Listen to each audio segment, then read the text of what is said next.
Genny, you had mentioned to me how your grandfather was like a father to you. So when he died, I mean, how do you even begin to deal with that, to cope with that? Well, with him, he was diagnosed. He was diagnosed with cancer, with prostate cancer, and I'm the first person in the family that he told, because in his words, I was the one that he knew he could trust to keep it together. And what he didn't realize is I refused to accept this. Like, I was just like, no, this is not really happening. And then he went to hospital, and I was like, no, this is not really happening. And then he was in hospice, and I'm like, And then when I got the call that he was gone, I was just devastated. You know, in my family, we also have a name, like, he was daddy. He was daddy. Even if we were the grandkids, he was daddy. And he was such a strong father figure. He was the one that was cooking on Sunday, and everyone went over because he loved cooking, and he was actually a cook. And where that central figure in my life was gone, and I was angry. I was really angry, because I was just like, there was so much more that I wanted to experience with him. There was so much more that I wanted to talk to him about. There were so many questions I had about my grandmother, because she died years before I was born. So I wanted to know so much, and I felt like I had been robbed, and I was angry.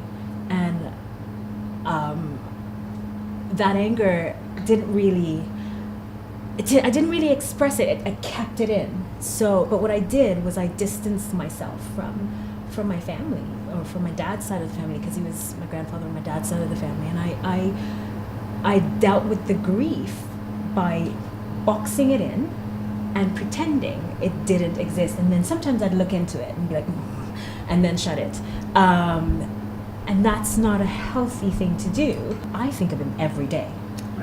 Right, he is with me every day in my mind, but yet I box it. So I don't allow myself to go into that. Yeah. I just go and listen. Okay, no, I can't go down there, because, like Camille said, I'm scared of opening that door, because once you open that door, I don't know what's gonna come out and how am I gonna put it back. You know, it wasn't actually until I went to counseling that I was able to begin to deal with that in a safe space, and to feel like, okay, I might not be able to build it all back, but that's okay. It's okay to be angry. Yeah. It's okay to sometimes see or hear people talk about, oh, I'm just gonna go to my grandparents and feel that, oh, I want to be happy for you, and I am happy for you, but it makes me miss him even more, you know? Yeah. You need to keep talking, because I can't talk right now.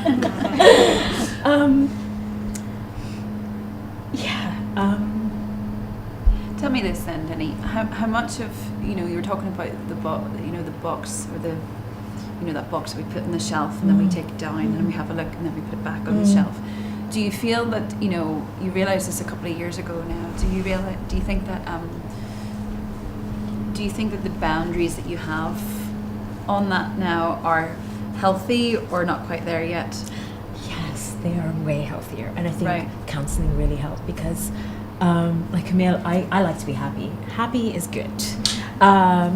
And I don't like to cry. This is really not. I know. This is really not. I know. In all the years of knowing you. Yeah, this is really not. And it's actually being able to be okay with just crying.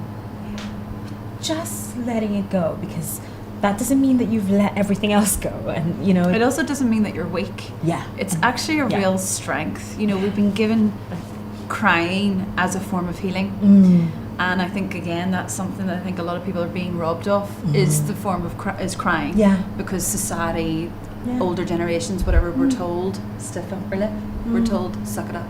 And I know it sounds odd, but I'm really pleased in a sense to see you crying, because I know it's a form of healing. Yes, sorry. No, and this to me is sobbing, right? This this right here is ugly crying. And it is. It's been a journey of allowing myself to cry, and allowing myself, and especially when it comes to the weakness, because as from little, I don't know where I picked this up, but I've had to keep it together, whether it's for the sake of my parents or whether it's the sake of whatever. I've always been the one to keep it together, so crying was definitely weakness. And weakness led to the unknown and the uncontrollable.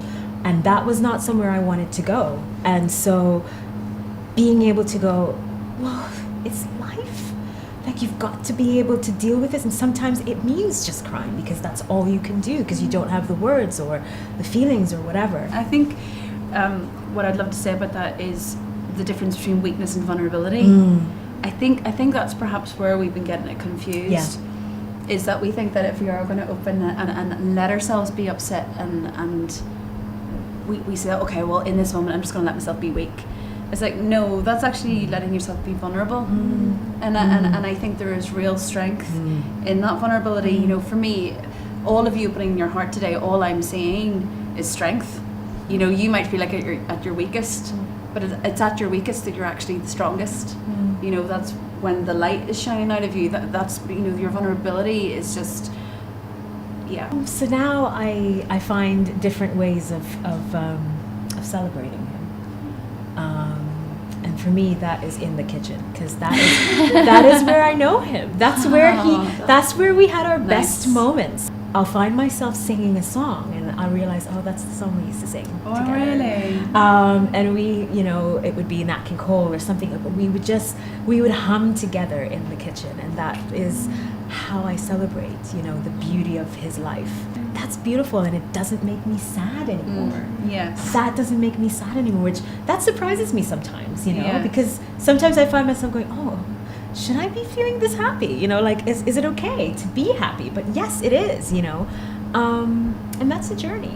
Yeah, it is. Celebrate that person, because that person deposited part of themselves in you, and you honor them, and you also prolong their legacy by sharing that aspect of who they are with others. So I think, you know, that's a beautiful way of honoring them, is celebrating who they are. Next time on the 7 series.